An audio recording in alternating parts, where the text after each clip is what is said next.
A'udzu billahi minasyaitonir rajim. Bismillahirrahmanirrahim.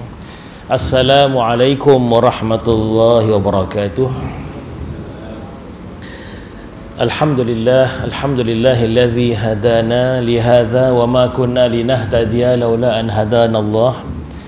Asyhadu an la ilaha illallah wahdahu la syarikalah. Wa ashhadu anna Muhammadan abduhu wa rasuluhu wa habibuhu sallallahu alaihi wa alihi wa sahbihi wa sallam wa ala alihi wa ashabihi ajma'in.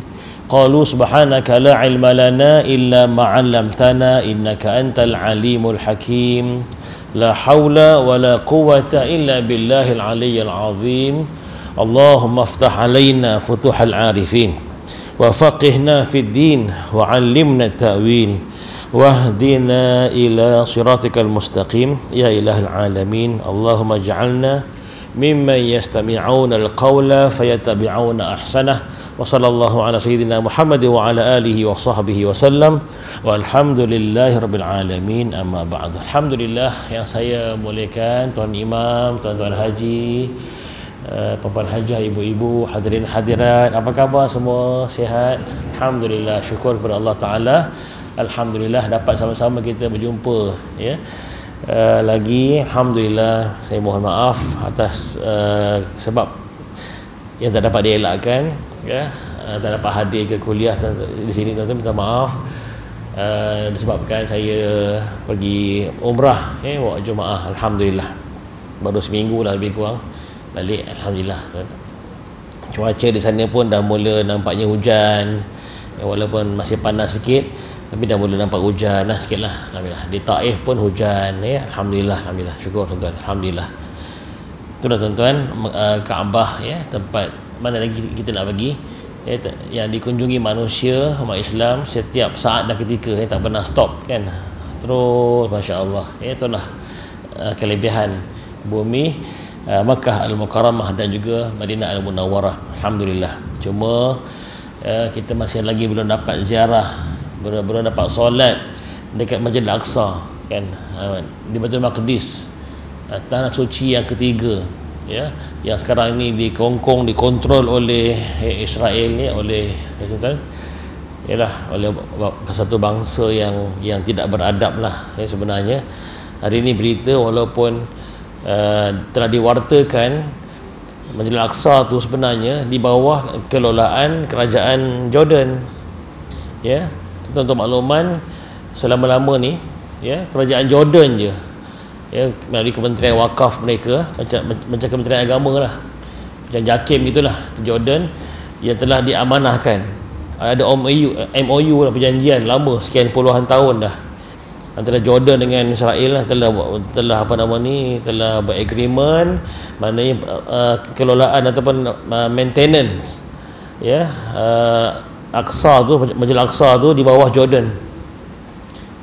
Dia dana bagi gaji imam, bagi gaji petugas maintenance, mana yang rosak dia repair, dia betul dia baiki, Jordan kan.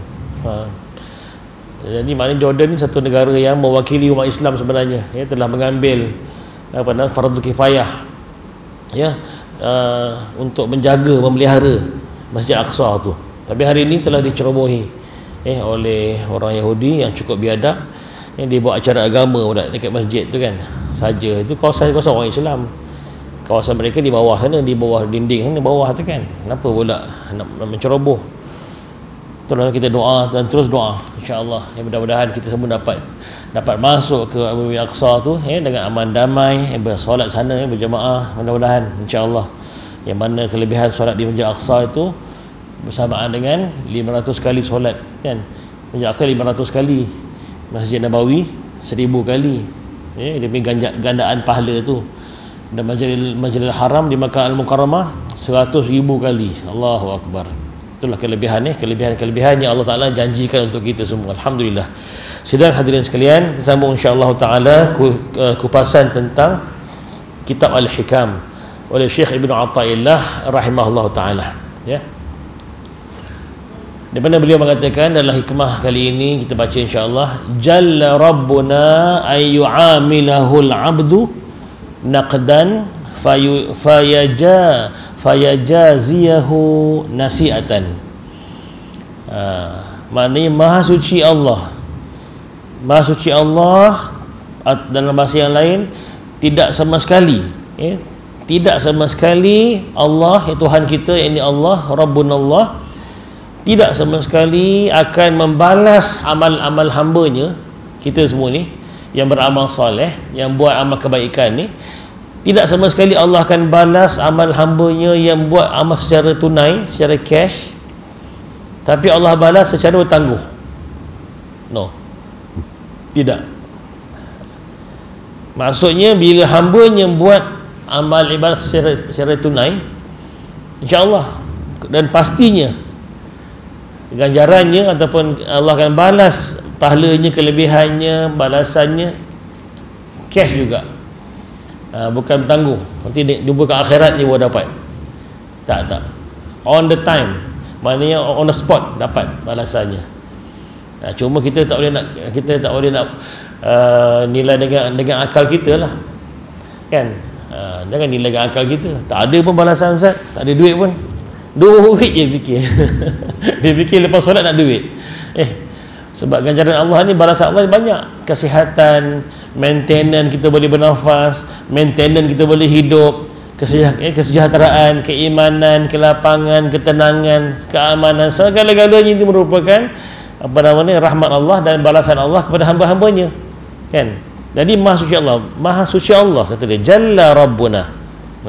Maksudnya tidak mungkin, kata Maha Suci Allah. Kalau orang tuduh, orang-orang yang tak faham, yang tak faham, tak kenal Allah, tak kenal Tuhan, dia tuduh, alah kita beramal ibadah ni dapat yang lambat, nanti ke akhirat baru dapat, tak sabarlah, kan? Baik kita buat jahat je. Ini tak betul, orang tak faham. Sebenarnya kalau kita hayati kan, renungkan, dapat dah, kita dah dapat dah banyak sangat perkara yang kita dah dapat sekarang sebenarnya, kan? Masya Allah, ya. Jadi Maha Suci Tuhan kita, Maha Suci Allah, Maha Suci Allah yang dapat berurusan dengan hamba yang beramal dengan amalan soleh secara tunai. Maksudnya kita buat tunai, kita bukan bertangguh. Waktu maghrib buat dia solat maghrib waktu maghrib, kan? Waktu solat isyak di waktu isyak nanti, insya-Allah kita buat tunai, kan? Ada kemampuan kita pergi haji, pergi umrah, mana tunai, cash, ya. Tetapi tak mungkin Allah membalas secara tangguh pula. Tetapi berkemungkinan disegerakan pelaksanaannya. Antara 5 paling besar ialah taufik dan selamat daripada maksiat. Ya, amat janggal dan Maha Suci Allah jika seseorang hamba bermuamalat dengan Allah secara segera, secara tunai, ditangguhkan balasannya, kerana pembalasan tidak dikhususkan hanya untuk akhirat sahaja. Maksudnya, saudara hadirin sekalian, kita kena betulkan fahaman kita baik-baik dan sangkaan kita kepada Allah Taala. Sebenarnya, ya, mungkin sebahagian orang salah sangka, kan? Sebenarnya kita salah sangka, menganggap tadilah dia kata, dia anggap balasan itu di akhirat lambat. Tak, sebenarnya di sini dah dapat dah balasannya, ya. Hadis Muaz radhiyallahu anhu, ketika Nabi sallallahu alaihi wasallam bersabda, yang bermaksud, ya Muaz, aku kasih kepada kamu, ya, aku wasiatkan kepada kamu supaya jangan tinggalkan doa ini. Kan pernah hadis yang sebut sebelum ini, Nabi pesan dengan Sayyidina Muaz bin Jabal radhiyallahu anhu, wahai Muaz, aku sayang kamu, wahai Muaz, jangan lepaskan, jangan tinggalkan doa ini. Kalau boleh selepas solat baca doa ini, kan? Allahumma a'inni tu, Allahumma a'inni ala dzikrika wa syukrika wa husni ibadatik. Ulang masih terus. Ya Allah, tolonglah aku, ya Allah, bantulah aku. Ya, kalau jamak, ya Allah, tolonglah kami, ya, dalam beribadah, dalam mengingatimu, ya Allah, dan mensyukuri nikmatmu, ya Allah, dan beribadah kepadamu. Maknanya kita minta tolong supaya minta Allah bantu kita untuk boleh kita mensyukuri Allah, boleh kita berzikir, ingatkan Allah, dan boleh kita beribadah dengan sebaik-baik ibadah. Ya, artinya jelas, ya, bahawasanya kita ni tak mungkin dapat mensyukuri Allah, tak mungkin boleh menyebut alhamdulillah tanpa bantuan dia. Sebenarnya hanya hamba-hambanya Allah tolong je, ya Allah kasih, ya Allah bantu sajalah, dia akan terlafaz alhamdulillah. Walaupun nikmat seteguk air suam, seteguk air mineral, walaupun nikmatnya sehela nafas, alhamdulillah, dia punya syukur tu lain macam. Ini hamba-hamba yang terpilih saja, kan? Tapi kalau hamba-hamba yang tak terpilih, bagilah air apa pun, Nescafe tarik ke, kopi O ke, kan, air tongkat ali ke, air fresh orange ke, tetap tak bersyukur juga. Manis sangat, panas sangat, komplain panjang. Tapi syukurnya kurang. Ni minta maaf cakap, kan, tu maksudnya kita banyakkan komplain daripada bersyukur, kan. Hikmah seperti ini bertentangan. Hikmah ini seperti bertentangan, bercanggah dengan hikmah ke-69 sebelum ini. Tapi Syekh Al-Buti rahimahullah berkata, maksud di sini pembalasan yang lebih umum daripada hikmah yang lalu, iaitu balasan dunia. Apa hikmah ke-69? Kita lihat hikmah ke-69 yang berbunyi sebelum ini, dia kata macam bercanggah. Sebelum ini dikata apa? Kata Syekh Ibn Athaillah, hikmah ke-69 berbunyi begini: innama ja'ala ad-dar al-akhirah mahallan li jazaa'i ibadihi al-mu'minin li'anna hadhihi ad-dar la tas'u ma yuridu an yu'tiyahum wa li'annahu ajalla aqdarahum an yujaziyahum fi darin la baqa'a laha. Yang bermaksud hikmah sebelum ini, yang bermaksud sesungguhnya Allah menjadikan akhirat tempat pembalasan hambanya yang mukmin, kerana dunia ini tidak cukup untuk tempat pembalasan yang akan diberikan kepada mereka. Kita dah baca sebelum ini. Kata Syekh Ibn Athaillah, kata sebelum ini dia mengatakan Allah jadikan akhirat tu untuk apa? Untuk balas pahala kita ni yang selayaknya untuk kita. Sebab dunia ni tak cukup, tak muat, tak cukup nak balas. Habis kalau ada satu orang yang iman paling kecil pun, tuan-tuan, balasannya berapa banyak? Sebesar mana? Iman orang yang paling kecil imannya, maknanya paling jahat lah kat dunia ni, paling jahat, paling terkejal. Tapi iman dia ada di iman, ada kalimah la ilaha illallah, dia masih lagi beriman, balasannya kan Nabi kata apa? Lebih besar daripada 10 kali ganda dunia ni dan seisinya. Allahu Akbar. Habis kalau ada berapa bilion orang, mana muat nak balas semua ni, kan? Dekat dunia tak muat.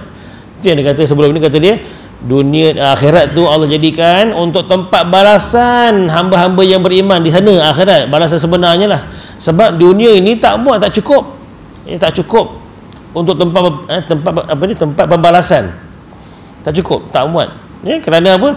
Dan juga kerana Allah muliakan mereka dengan tidak memberikan balasan pahala mereka di tempat yang tak kekal. Maksudnya Allah nak bagi balasan tempat yang kekal abadi.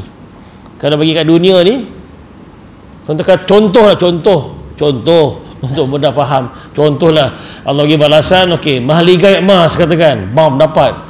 So lepas subuh bam depan rumah, kan? Dalih ada emas, mahligai emas, permata, intan permata. Balasan kita orang beriman. Contoh dapat, kan? Wow, masya-Allah, balasan orang beriman. Tiba-tiba kiamat, kita pun meninggal, lah tak dapat yang dapat tu anak lah, cucu, bergaduh pula, kan? Pakai pesan lawyer pula, aku nak contoh, kan? Dah bergebuk pula, dah jadi hal pula, kan? Untuk meninggal pula. Gitulah dunia, tak kekal. Jadi ni bukan tempat dia. Cerita mahligai emas, bidadari, sungai susu, sungai anggur, sungai madu, semua ni kat sana, dekat syurga sana, kekal abadi, tak ada kiamat, tak ada kematian lagi, tak ada sakit. Barulah namanya perfect, sempurna. Yang tak ada yang tua, muda je, kan? Ini kalau kita kata contoh Allah bagi, okey, balasan kat dunia sekarang ni 10 kali ganda dunia. Tuan-tuan, yang satu dunia ni pun kita tak habis travel lagi lah. Asyik umrah haji, pergi London ke, tu Hajah Umi pergi mana tu lagi, pergi pelancong, kan, pergi mana, maknanya pergi Europe, tak habis nak mancung lagi. Tapi kalau 10 kali ganda dunia, tak lagat kita, tak terlagat pun nak melancong, kan? Baru nak habis dunia yang kedua dah meninggal. Maksudnya tak cukup. Itu balasan dekat akhirat yang itu dalam bab balasan sebenar-benarnya. Tapi dalam bab ini maksudnya ialah pembalasan yang lebih umum, maksudnya pembalasan dunia. Artinya kita dapat meyakinkan hati kita ini bahawasanya yakinlah dan kita pun telah menikmati sebenarnya apa yang kita dapat, kita doakan dapat, dunia dah dapat dah. Alhamdulillah, Alhamdulillah. Kan banyak ke kita lebih renung apa yang kita minta selama ni kita dapat, minta ke tak minta ke, doa ke tak doa ke, tetap Allah bagi balasan. Kerana kita pun terlupa nak minta, ada balasan dah, macam-macam lah yang tak terkira dah, kita tak terkira dah. Subhanallah, tu maksudnya dah dapat kat dunia ni, dah dapat di dunia ni. Daripada sebesar-besar balasan segera dengan kebaikan ialah mendapat taufik untuk kebajikan yang lain dan terpelihara daripada maksiat. Tuan-tuan, sebenar-benarnya dalam sebesar-besar, dalam banyak-banyak pembalasan Allah kepada kita, kepada hamba-hambanya ni ialah pembalasan berupa taufik dan hidayah, kesedaran untuk beramal ibadah dan selamat daripada maksiat. Hadirin hadirat jemaah, pernah tak lihat orang yang buat maksiat, tenggelam dalam maksiat, dah lah dia tu buat maksiat, berbangga pula dengan maksiat dia. Zaman sekarang pula dengan media sosial, TikToknya, dengan Facebooknya, dengan macam-macam lah. Zaman sekarang ni media sosial kan, mungkin daripada bilik boleh buat maksiat agaknya lah. Contoh tuan-tuan jadi bila orang tegur tak terima pula, sebenarnya di dalam dia telah mendapat musibah, sebenarnya sedang mendapat musibah, dan sebenarnya dia belum terpilih lah. Kita doakan dia dapat hidayah lah mudah-mudahan. Belum terpilih untuk dapat kesedaran. Bahkan dimarah pula orang yang tegur, dimarah orang yang tegur pula kan. Alah, kubur masing-masing, jagalah kubur awak sendiri, aku tahulah aku pun ada Tuhan lah, kan. Inilah orang tengah marah kan. Sebenarnya dia tak dapat hidayah tu. Apatah lagi orang yang langsung tak nak ibadah, ambil sambil lewa kan, apa yang Allah sebut, Nabi sebut, Quran sebut, dia tak pakai, so pakai logik je kan. Akhirnya itu maknanya petanda tu, petanda orang yang tak dapat lagi balasan kan. Yang balasan apa? Balasan baiklah yang Allah beri. Kita doakan mudah-mudahan, ya Allah mahdina wahdi qaumina fa innahum la ya'lamun. Ya, mudah-mudahan tuan-tuan mudah-mudahan insya-Allah taala.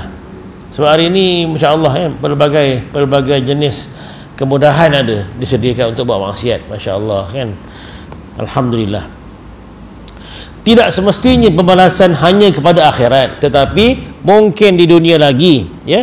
Ini jelas dengan kurniaan Allah kepada para sahabat yang kaya raya di hujung usianya, sekalipun pada permulaan mereka amat dhaif dan miskin. Kita lihat, adakah kehidupan para sahabat dulu, para sahabat Nabi dulu, memang ada yang miskin. Abu Hurairah miskin, tapi apa hasilnya Abu Hurairah?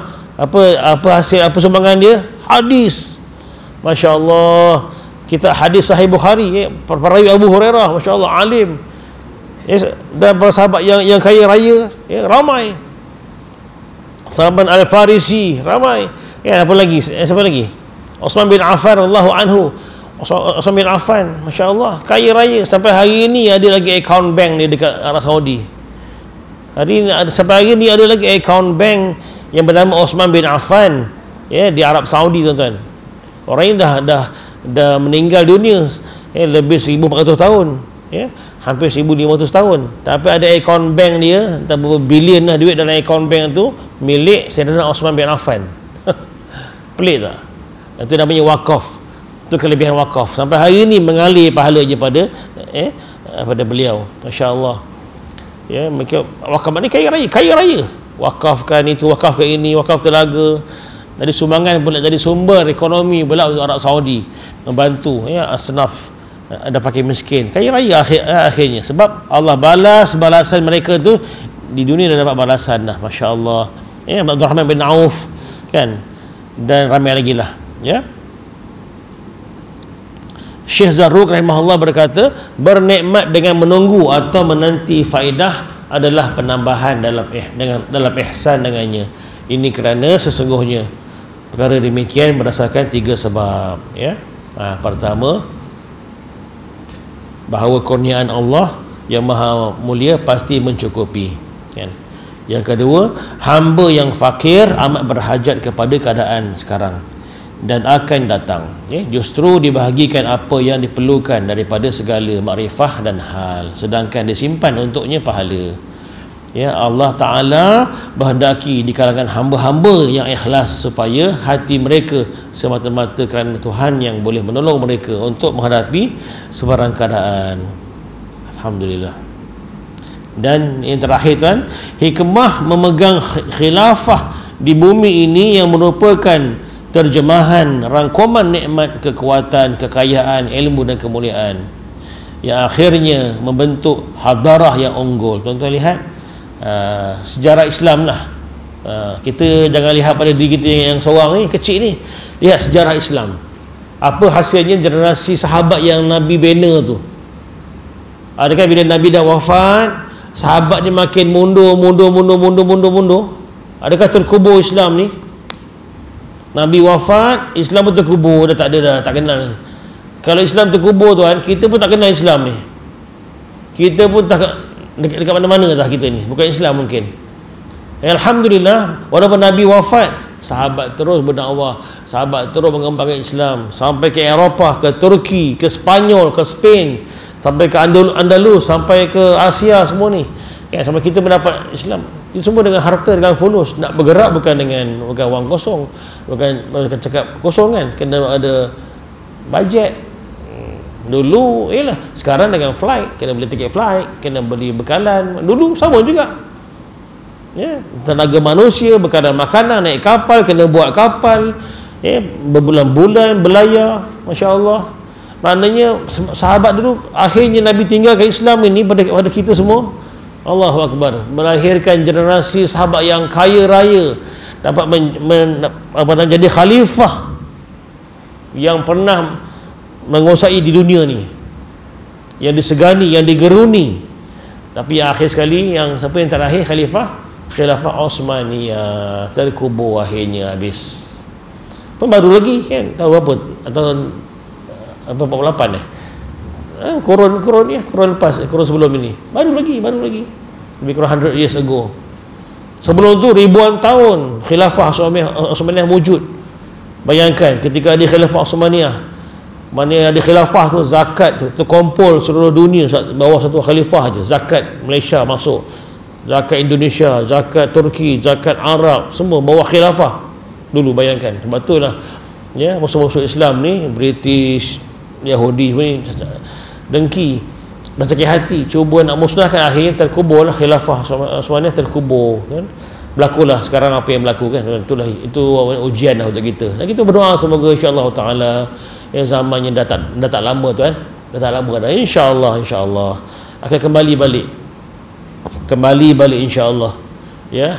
Kita akan dipimpin oleh Imam Mahdi nanti insya-Allah, akhir zaman nanti insya-Allah timbul balik Imam Mahdi, Nabi Isa akan turun. Itu kita punya keimanan, kita punya keyakinan, kan? Apa kita buat kerja kita sebagai hamba Allah, teruskan doa, dan kita kena yakin bahawa al-mustaqbal, kata almarhum Said Qutb rahimahullah, dalam kitab beliau Ma'arif at-Tariq, dia pernah mengatakan al-mustaqbal li hadzal din, masa depan untuk agama ini insya-Allah. Betul ni.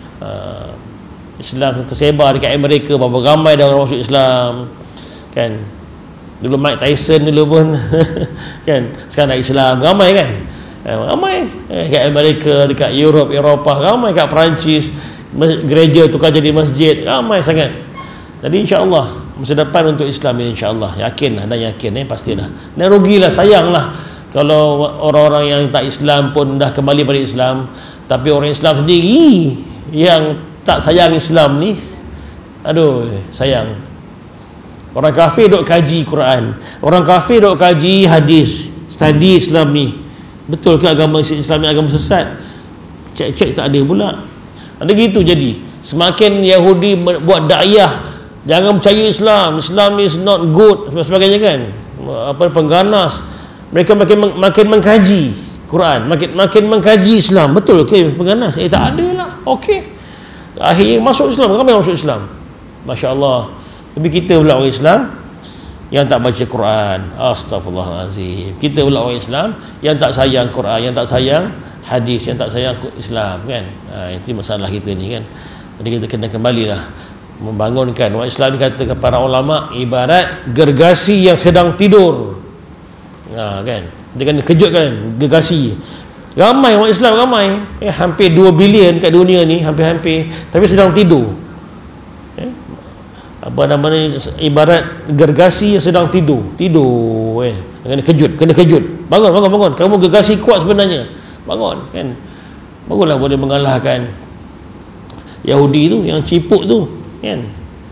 Subhanallah, Dan berkata lagi Syekh Ibn Ta'ilah, hikmah yang seterusnya, kafa min jazaihi iyyaka 'ala ta'ah an radiyaka laha ahlan kafal 'amilina jazaan ma huwa fatihuhu 'ala qulubihim fi ta'atihi wa ma huwa muriduhu 'alaihim min wujudi mu'anasatihi.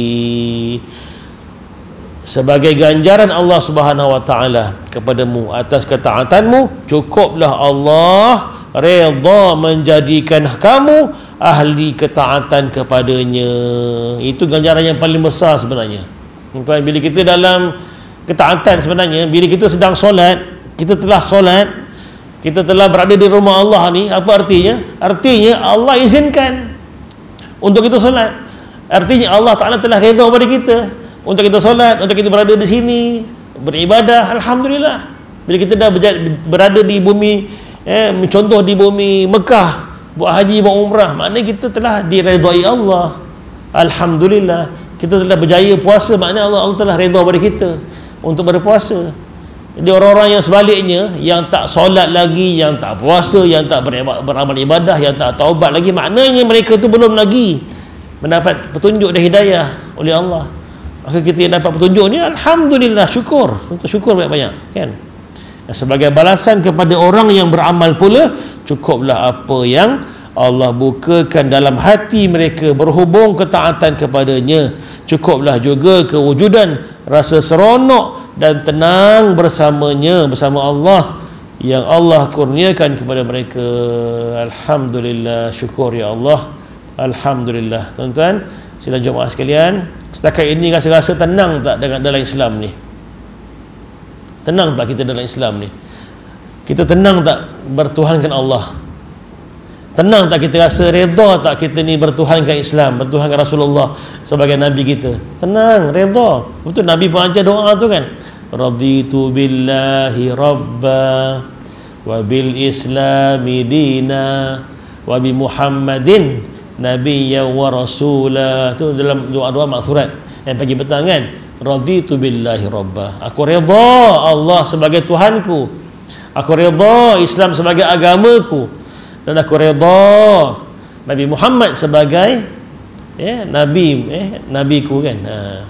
Allahu Akbar.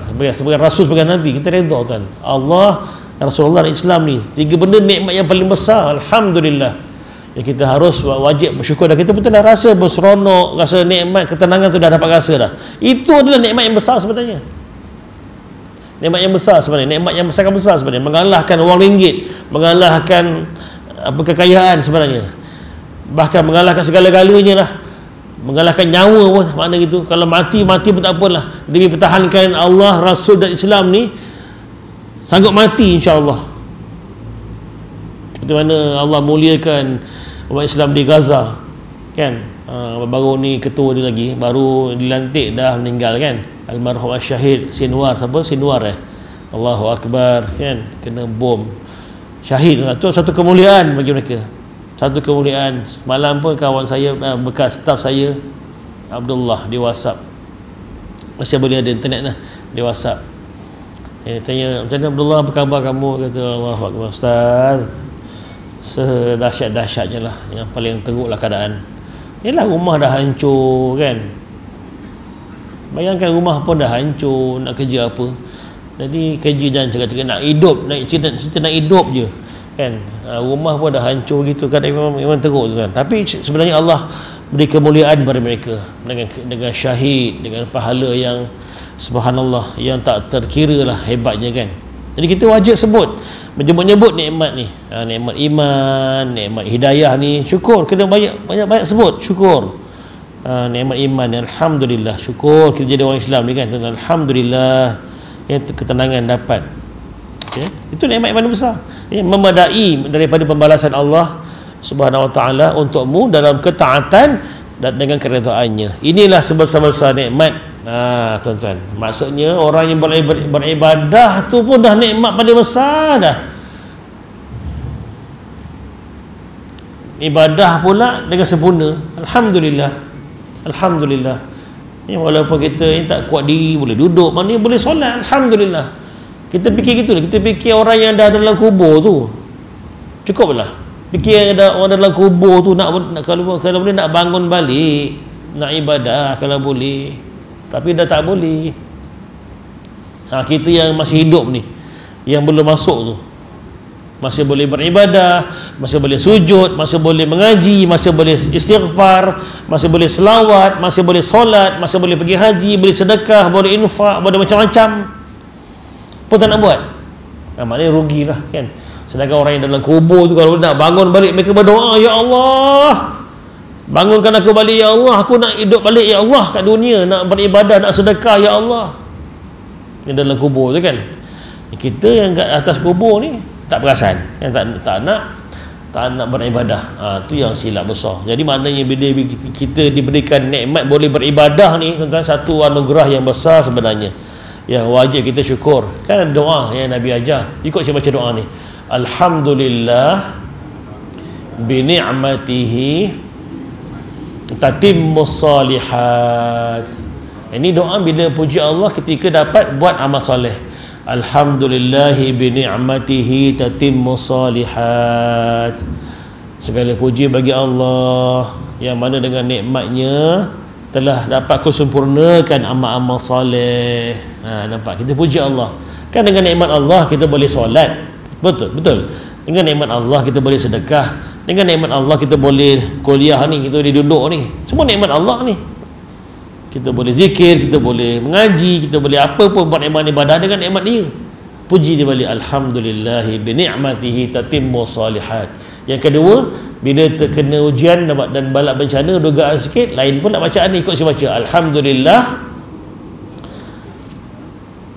ala kulli hal wa astaghfirullah ala kulli dhanbin.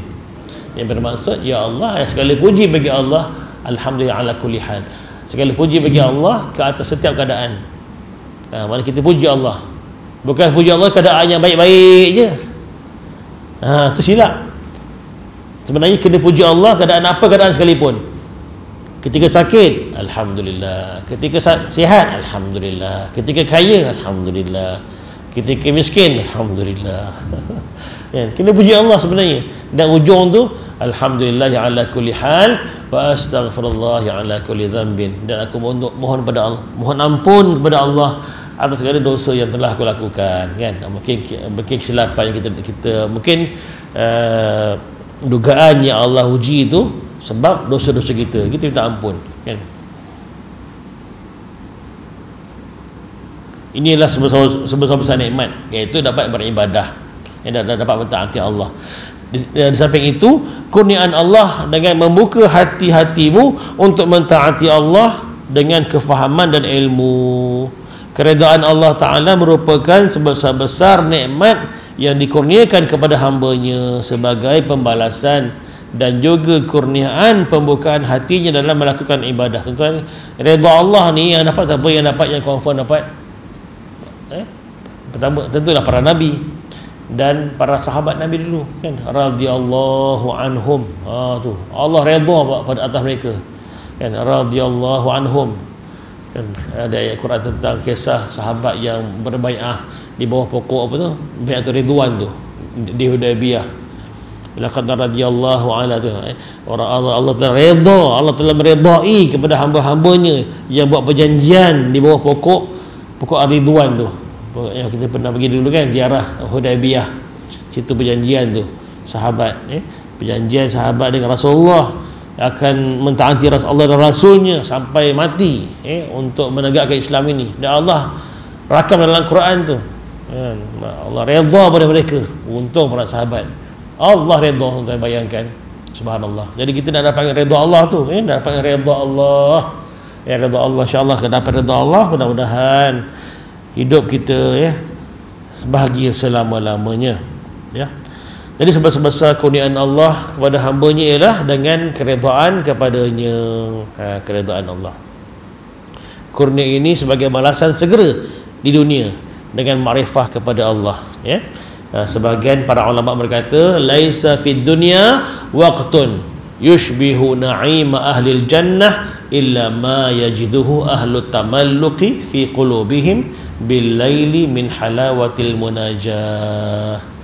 Tiadalah di dunia ini waktu yang menyamai kenikmatan ahli syurga kecuali akan dapat dirasai oleh hati mereka yang terikat dengan menghidupkan qiyamul lail, dengan bermunajat kepada Allah. Tuan-tuan ibu-ibu yang telah pun menikmati nikmat qiyamul lail, nikmat munajat di tengah malam, tentulah akan merasakan akan merasai apa kata-kata ni, iaitu kata para ulama, munajat di tengah malam, munajat kepada Allah Ta'ala, itu berzikir, memuji Allah, bertasbih kepada Allah di tengah-tengah malam ketika orang sedang tidur itu. Allahu Akbar, nikmat je. Nikmat itu menyamai nikmat ahli syurga. Allahu Akbar, subhanallah. Jadi dia tak cerita nikmat sama ahli syurga tu nikmat dapat wang besar dapat emas satu pikul, dapat rumah besar, isteri besar, semuanya besar kereta besar, tak. Tapi yang dia kata apa? Yang dapat nikmat sama ahli syurga apa? Bermunajat di tengah malam ketika orang sedang berengkuh. Dia bangun malam, dia mengaji, dia bertasbih, istighfar, menangis seorang-seorang, sujud, nikmat. Itu yang tak dapat digambarkan. Hanya orang yang dapat merasainya yang dapat. Allahu Akbar. Mudah-mudahan kita semua insya-Allah taala, ya Allah beri kita kekuatan insya-Allah, kekuatan untuk bangun malam insya-Allah, untuk istiqamah, alhamdulillah dapat menikmati itu nikmat ahli syurga tu, kenikmatan bermunajat. Sebagian para arifin berkata, fid dunya jannatun man dakhalaha lam yashtaq ila jannatil akhirah wala ila syai' wa hiya ta'atullah ta'ala. Allahu Akbar. Kata para arifin sebagainya mengatakan, di dunia ini terdapat syurga. Siapa yang masuk ke dalamnya tidak akan bercita-cita kepada syurga akhirat lagi, dan tidak kepada sesuatu, iaitu taat kepada Allah. Oh, rupanya mereka menganggap, para ulama, para arifin menganggap ibadah ni, mentaati Allah ni, yang namanya apa nama ibadah? Ibadah khusus, solat, puasa, zakat, haji, umrah, itu khusus kan. Berzikir, zikrullah, mengaji Al-Quran, berdakwah, ibadah. Itu dah azan dah. Okay, kita beri ruang insya-Allah untuk azan. Insya-Allah sambung sedikit selepas azan insya-Allah. Alhamdulillah. Memanglah kat dunia ada apa ni, kita boleh beramal ibadah. Dekat akhirat, dalam syurga sekalipun dah tak boleh nak beribadah. Mungkin wallahu alam ahli syurga pun akan merindui ibadah. Dah lama kita tak solat kan, agaknya lah orang ahli syurga cerita kan. Dah lama kita tak pergi haji kan, agaknya lah rindu. Sebab tak boleh dah tak ada haji sana dah. Sana tinggal menikmati je nikmat Allah Taala di syurga kan, wallahu alam. Alhamdulillah.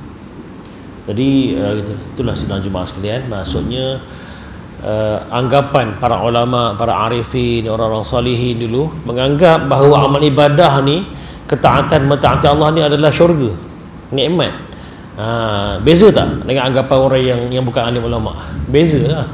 Orang yang bukan alim ulama, orang awam mungkin menganggap ibadah ni beban. Allah sembahyang lagi. Agaknya kan, Allahu Akbar, dan nak puasa dah kejapnya kan. Tu kata-kata orang yang mungkin baru sampai lah kan, atau tak tahu apa tujuan dia, menganggap beban, kena puasa, kena solat, kena pergi haji, kena bayar zakat, anggap beban. Walhal itu adalah ibadah, sebenarnya adalah syurga di dunia ni sebenarnya kan. Kita lihat contoh para sahabat, seorang sahabat yang pernah kakinya dipotong, nama dia Urwah bin Zubair. Urwah bin Zubair ni pernah sakit kakinya, tapi kata doktor nak ubat kena potong, dah rosak kaki awak ni, kena potong jugalah. Jadi doktor offer dia, tanya dia, awak nak saya potong ketika kamu sedar ke ketika kamu pingsan? Maklum kalau ketika sedar memang menjerit dah, sakit ni, darah hidup ni kan, potong. Dulu mana macam sekarang ada views ada apa kan. Kalau nak cara pingsan boleh, minum air ni, ada ubat ni minum, nanti awak pingsan, awak tidur, bawah saya potong kaki awak ni. Tapi pasal dia kenal diri dia kenal Tuhan dia tahu diri dia kalau sedang solat akan lupa diri, akan lupa dunia, akan lupa segala-galanya. Jadi dia pilih, doktor tak apa doktor, izinkan saya ambil wuduk, saya solat, nanti ketika saya solat doktor potonglah. Masya Allah, Masya Allah, Tabarakallah. Jadi dia sedang solat, doktor pun tahu perangai si Urwah bin Zubair ni yang begitu khusyuk ketika solat, tak sedar apa pun. Doktor pernah kena solat, tengah-tengah solat tu doktor potong kaki dia. Bayangkan, tak tahu mungkin tengah-tengah tayat akhir ke kot, duduk pancung sekali kan, putus kaki tengah-tengah solat, mengecik, mancut darah. Tapi dia member solat relax je. Assalamualaikum warahmatullahi. Itu subhanallah, tak rasa pun. Subhanallah. Lepas solat baru rasa. Maknanya solat tu dah jadi macam bius, dah jadi macam apa? Dia dah dapat, dia kata para ulama, kata Ibnu Abi Hamzah mengatakan Urwah bin Zubair antara sahabat yang telah mendapat lazat hissiyah. Maknanya dia telah mendapat apa, kelazatan hissiyah. Maknanya Allah beri kelazatan dia solat sampai lupakan sakit tu. Cuba kita tengah-tengah solat datanglah nyamuk, jangankan potong kaki nyamuk datang kan, tak guna nyamuk ni, sesat mana pula nyamuk ni kan. Aduh, kan agaknya kan saya dah. Tuan, begitulah jauh kita ni dengan para sahabat, tuan, begitu hebat begitu kan. Dan pesanan Malik bin Anas radhiyallahu anhu, ati'illah yuhibbakan nas wa in karihu. Kata Malik bin Anas radhiyallahu anhu, taatilah Allah apa cara sekalipun, nescaya manusia akan mengasihimu sekalipun mereka benci. Mereka benci tapi tetap sayang. Tak tahu kenapa. Itu pelik biar benci, tak suka tapi sayang. Itu janji kena mentaati Allah kan. Dan Sayyidina Ali bin Abi Thalib radhiyallahu anhu berkata, man aradal ghina bi ghairi malin wal azza bi ghairi ashiratin falyantaqil min dhullil ma'siyah ila izzit ta'ah. Yang bermaksud, siapa yang hendak kekayaan tanpa harta dan kemuliaan tanpa keluarga, tanpa nasab, maka hendaklah berpindah dari kehinaan maksiat kepada kemuliaan taat. Masya Allah, kekayaan yang tak payah pakai harta pun boleh kaya raya, kekayaan bagaimana, buat dululah kan, insya-Allah kan. Dan kemuliaan yang tak payah ada background keluarga bangsawan, tak payah, tetap mentaati Allah, insya-Allah hijrah daripada maksiat kepada taat, insya-Allah akan jadi kaya, akan jadi mulia, insya-Allah taala. Tuan-tuan, itu janji Allah dan Rasul, tuan-tuan. Begitulah kita ingat bahawa mudah-mudahan tuan-tuan kita semua insya-Allah taala diberikan kekuatan untuk terus beramal ibadah dan yakin bahawa balasan Allah sebenarnya cash kat dunia ni, bukan tangguh ke akhirat. Dia ada dua tau. Balasan ada dua. Yang pertama dia panggil dalam bahasa Arab jaza, yang kedua ajrun. Jaza ni yang tangguh kat akhirat tu. Minta maaf. Jaza ni kat dunia ni. Jaza dunia. Jazaun, pembalasan Allah kat dunia ni. Kesihatan, kebahagiaan, keimanan, ketakwaan, ketenangan, anak pinak, keluarga, family, nafas, nyawa, rezeki, itu semua jazaun ke sini. Doa makbul, apa dapat, minta dapat sini, jazaun. Manakala ke akhirat, ajrun, ajar. Ajrun ghairi hisab. Mana apa nama ni? Pahala yang tak akan berkesudahan di akhirat nanti. Kita dapat dua-dua lah, jaza pun dapat kat dunia ni, ajar pun dapat kat akhirat nanti, kan? Mana salah anggaplah orang yang menganggap bahawa alah kita buat baik pun dapatnya lambat nanti ke akhirat. Orang Islam susah, miskin, kan, susah, hina. Orang kafir senang, kaya raya, kuat. Iya ke kuat? Tak. Sebaliknya pula, kan, sejarah Islam, para sahabat telah kaya raya. Ekonomi Islam, khilafah Islami, khilafah apa ni, Osmaniyah misalnya yang terakhir tu, satu dunia dikontrol, masya-Allah, khilafah Osmaniyah, kan, masya-Allah. Zaman Sayyidina Umar Al-Khattab telah memerintah 2/3 dunia. Bayangkan, besar tu, subhanallah. Tapi maknanya sebab kita jauh daripada Islam, akhirnya kita pun jadi tak sekuat yang sepatutnya. Tuan-tuan, insya-Allah kita berazam sama-sama insya-Allah untuk kita kembali kepada Allah dan Rasulnya, kembali kepada Islam. InsyaAllah mudah-mudahan umat Islam yang seperti mana gegasi ini, yang digambarkan oleh para ulama, akan bangkit semula, itu akan bangun semula insyaAllah ta'ala, kan, kembali kepada Al-Quran dan Sunnah, mudah-mudahan. Amin. Ya Rabbal Alamin. Kita tangguh dengan doa semoga menjadi hamba Allah yang bertakwa dan beramal soleh dan dapat menikmati amal ibadah, ketenangan, ketaatan ini dengan mendapat keridhaan Allah Ta'ala insyaAllah. Amin ya Rabbal Alamin. Bismillah, alhamdulillah, Allahumma salli wa sallim ala Rasulillah wa ala alihi wa sahbihi wa man walah. Allahumma alimna ma yanfa'una wa anfa'na bima 'allamtana wa zidna ilma warzuqna fahma ya Rabbal Alamin. Allahumma inna nas'aluka min fadlika wa rahmatik fa innahu la yamlikuha illa anta ya Allah. Wa sallallahu ala sayyidina Muhammad wa ala alihi wa sahbihi wa sallam walhamdulillahi rabbil alamin. Wassalamu alaikum warahmatullahi wabarakatuh. Jazakallah khairul jazaa. Alhamdulillah. Alhamdulillah ya Allah.